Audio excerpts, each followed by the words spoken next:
ఇది చేస్తాను చెయ్యాలనుకుంటున్నాను, నాకు ఒక సలహా ఇవ్వండి అడగటానికి ఏంటి బాధ?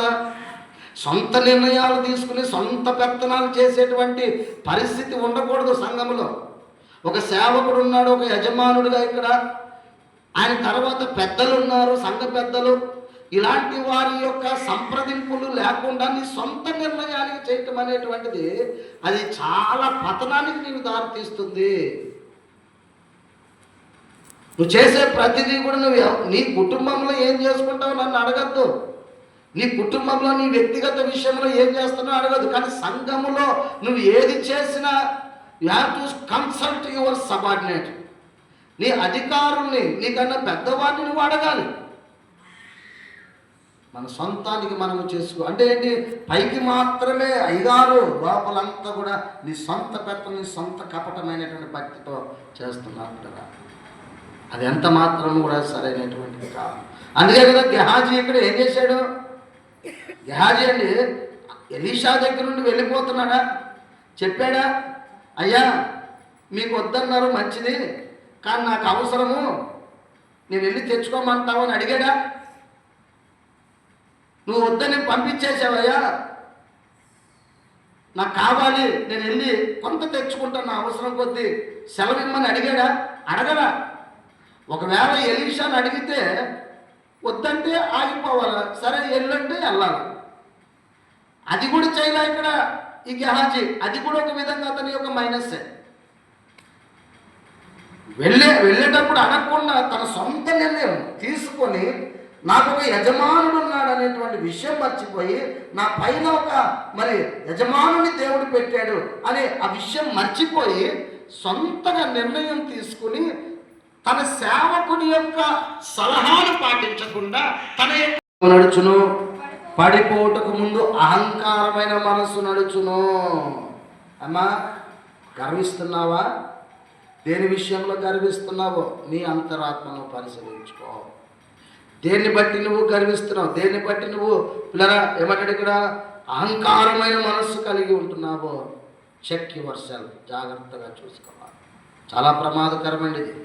సాతాన్ని మనం చూస్తాం. ఎవరండి దాని చక్కని ఉదాహరణ? ఎవరండి? సైతాన్ గాడే, అపవాది అయినటువంటి వాడు. వాడిని చూడొచ్చు. అపవాది అయినటువంటి లూసిఫర్ ఏ విధంగా పతనావస్థకు గురయ్యాడో మనం చూడొచ్చు పిల్లరా. ఏ విధంగా తన జీవితాన్ని ఉన్నతమైనటువంటి జీవితం నుండి ఒక భయంకరమైనటువంటి నాశనాన్ని జీవితాన్ని పడగొట్టుకున్నాడో మనం చూస్తాం. యెషయా గ్రంథము 14వ అధ్యాయము 12 నుండి 15 వచ్చిన వారు చూస్తే లూసిఫర్ జీవితంలో అది పడిపోవడానికి కారణము తన గర్వమే అని జ్ఞాపకం చేస్తాడు.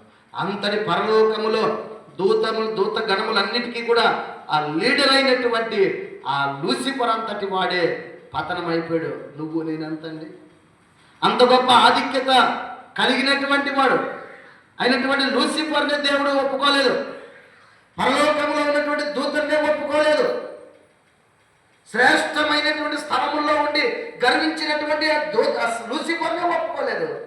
నువ్వు నేనంతండి గర్విస్తే దేవుడు ఊరుకుంటాడా? ప్రేమైనటువంటి దేవుని కూడా గమనించండి. అటువంటి గర్వం పిల్లరా ఎప్పుడైతే మనం ఉంటుందో, అలాంటి అహంకారం ఉంటుందో పిల్లరా, ఈరోజు నువ్వు దేన్ని బట్టి నీ జీవితంలో గర్విస్తున్నావు, దేన్ని బట్టి అహంకారం ఉంటున్నావు, దేవుడికి నేను దూరం చేస్తుంది నీ గర్వము. అలాంటి గర్వాన్ని వదిలిపెట్టుకొని మనము దేవుని యొక్క సన్నిధి పిల్లరా మనము కోల్పోయినటువంటి వారముగా, ఆయన సన్నిధిని విడిచిపెట్టినటువంటి వారంగా మనం ఆయన సన్నిధిలో పిల్లరా ఆయనతో సంబంధం కలిగినటువంటి వారంగా జీవించాలి. గర్వం పిల్లరా, కొంతమంది చాలా గర్వం. ఏందంట వాళ్ళు చేసేది, ఏందంట వాళ్ళు చెప్పేది నేను వినేది, ఏందంట. సో ఇట్లాంటి గర్వ అహంకారాలు తగ్గించుకోవాలి. అర్థమైందా? నీ ఇంట్లో చూపించుకో నీ గర్వం, నీ వాళ్ళ దగ్గర చూపించుకో అహంకారం. దేవుని దగ్గర సంఘంలో ఇలాంటివి ఏవి కూడా మనం కలిగి ఉండకూడదు.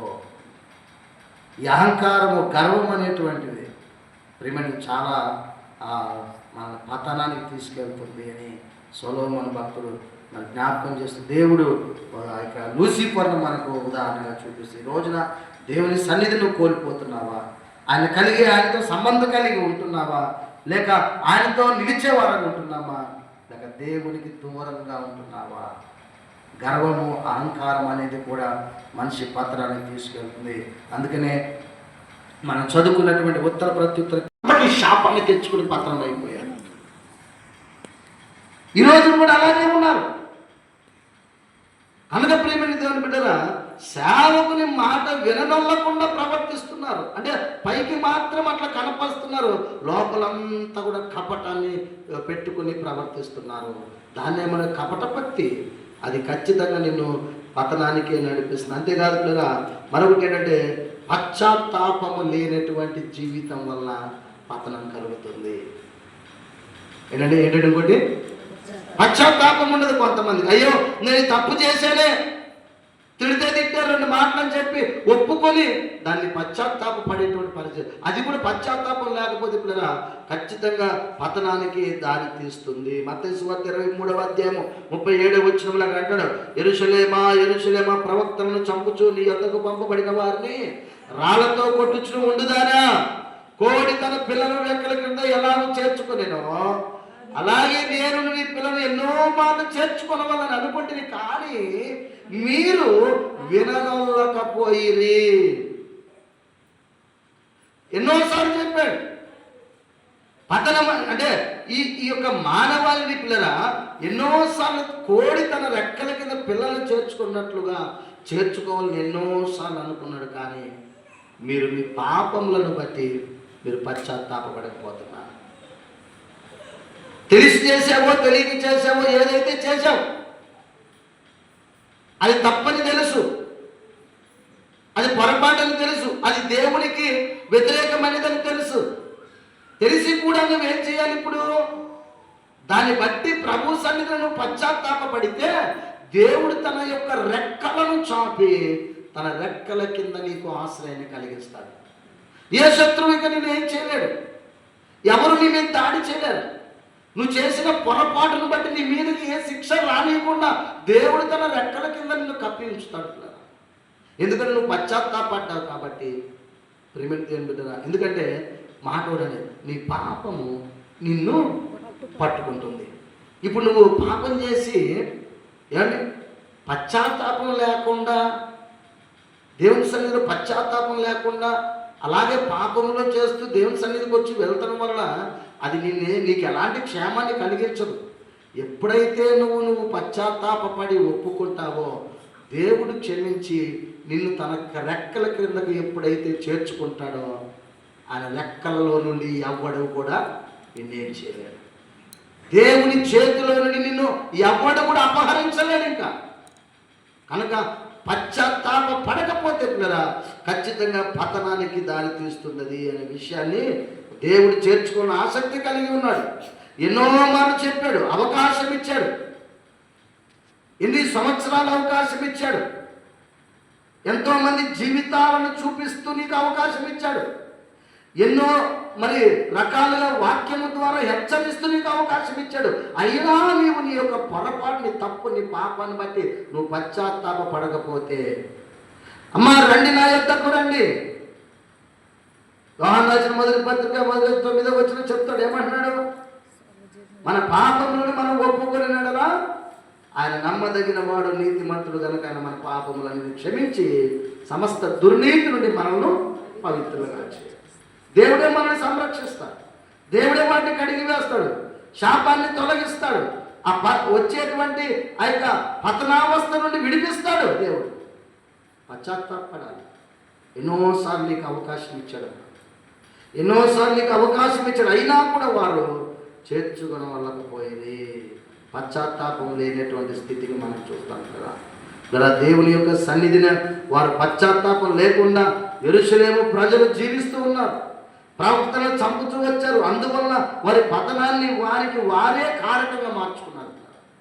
వారే ఈరోజు కూడా అంతే. పశ్చాత్తాపం లేకుండా ఉన్నారంటే నీకు నీవే నీ చేతులారా నీ పతనాన్ని నువ్వు కొని తెచ్చుకుంటున్నావు. ఆ ప్రజలు అలాగే ఉన్నారు. ఇక్కడ వారికి వారే కారణంగా మార్చబడ్డారు వారి పతనానికి. కాబట్టి పిల్లరా అక్కడ అంటాడు, మీరు గమనిస్తే యేసు ప్రభు వారు సిలువ వేయబడే సమయంలో